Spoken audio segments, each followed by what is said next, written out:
Assalamualaikum warahmatullahi wabarakatuh.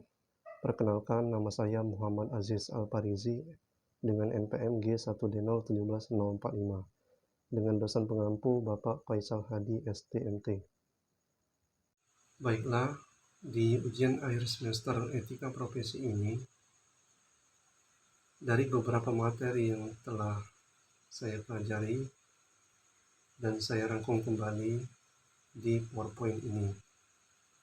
Dan saya akan menjelaskan kembali beserta sikap nyata yang akan saya lakukan.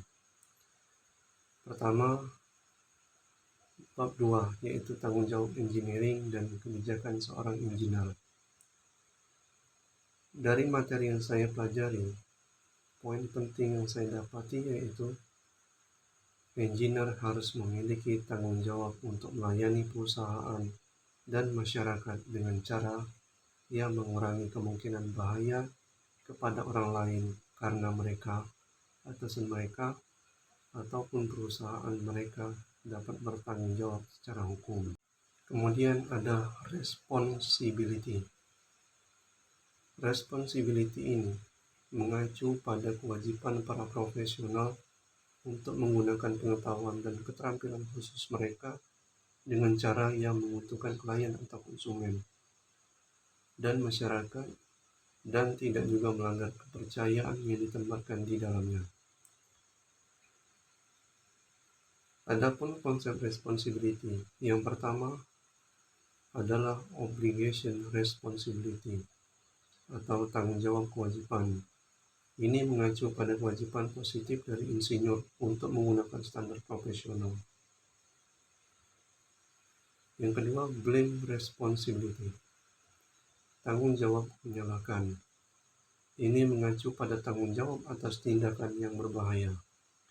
Yang ketiga, role responsibility atau tanggung jawab peran.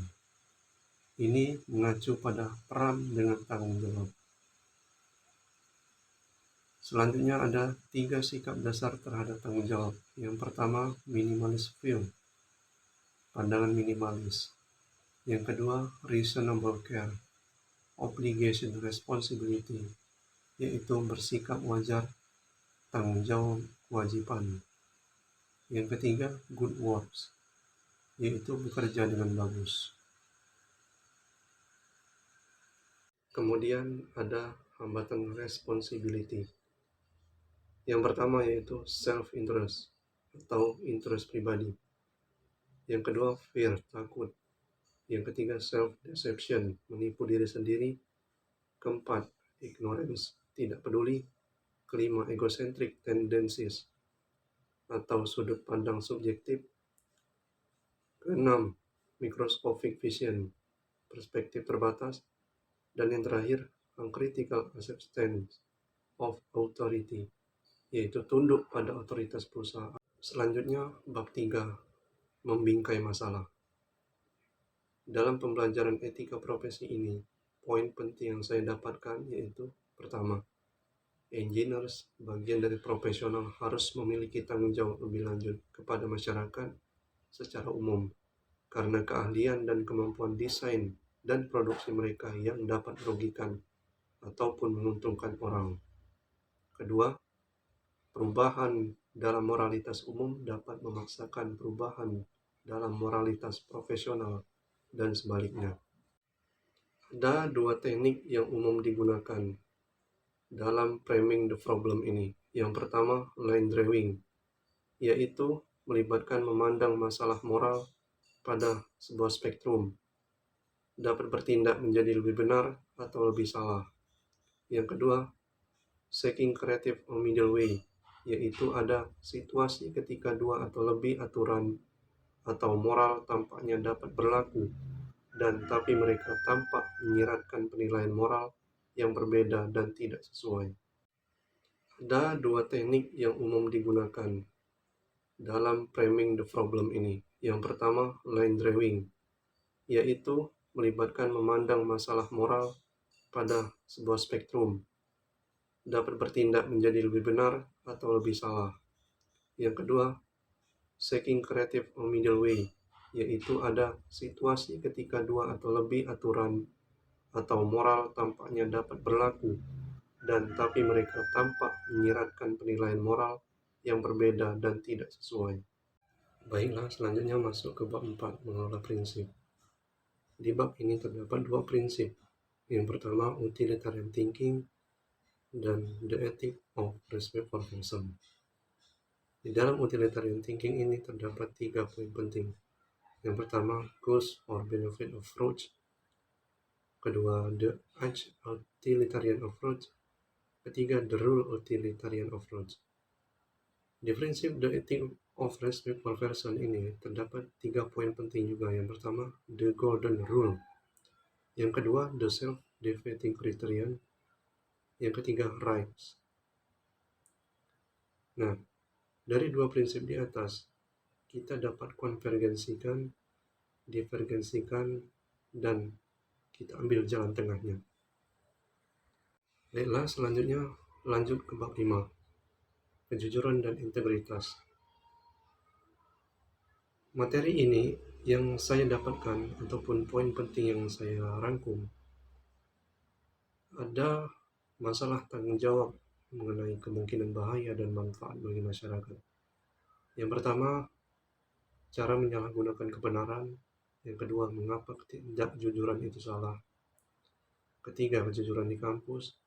Keempat, integritas dalam penelitian dan pengujian engineering. Dan yang kelima, integritas dalam penggunaan kekayaan intelektual. Dari contoh kasus ini, dapat kita pecahkan seperti yang ada di slide. Kalau saya jadi Tony, saya tentu akan bertanggung jawab terhadap masyarakat, karena itu merupakan sikap profesional saya sebagai pegawai pabrik. Untuk mengatasi hal tersebut, saya akan mencoba untuk melobi direktur pabrik untuk membuatkan instalasi pengolahan air limbah di pabrik tersebut. Walaupun biaya pembangunan ini agak mahal, tapi bagaimanapun juga keselamatan jiwa masyarakat harus diutamakan. Jika direktur saya menolak, maka saya akan mencari alternatif lain, yaitu membuat proposal dan mengajukannya ke pihak instansi lain. Siapa tahu nantinya akan diterima dan dapat segera mungkin dibangun IPAL di pabrik sawit tersebut. Ini ada 3 pertanyaan, maka dapat saya pecahkan. Ada 4 poin aspek kemungkinan dalam mengatasi permasalahan tersebut. Dapat kita lihat di slide.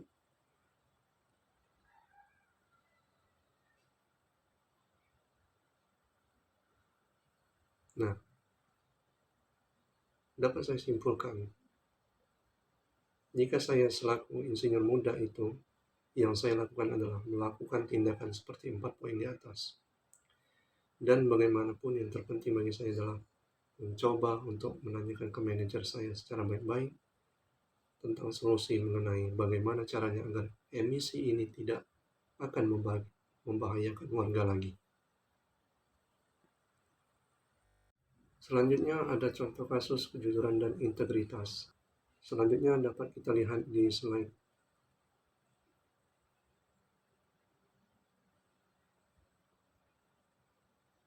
Dapat kita lihat di slide.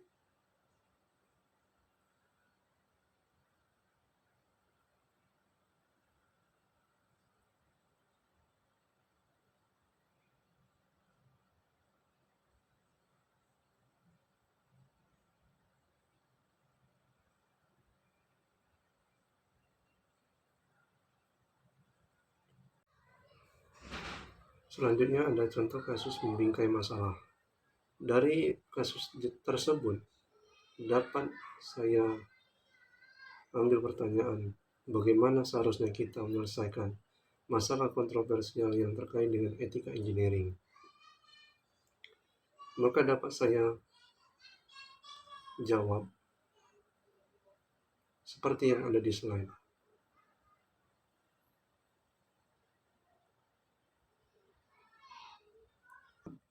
Saya akhiri. Assalamualaikum warahmatullahi wabarakatuh.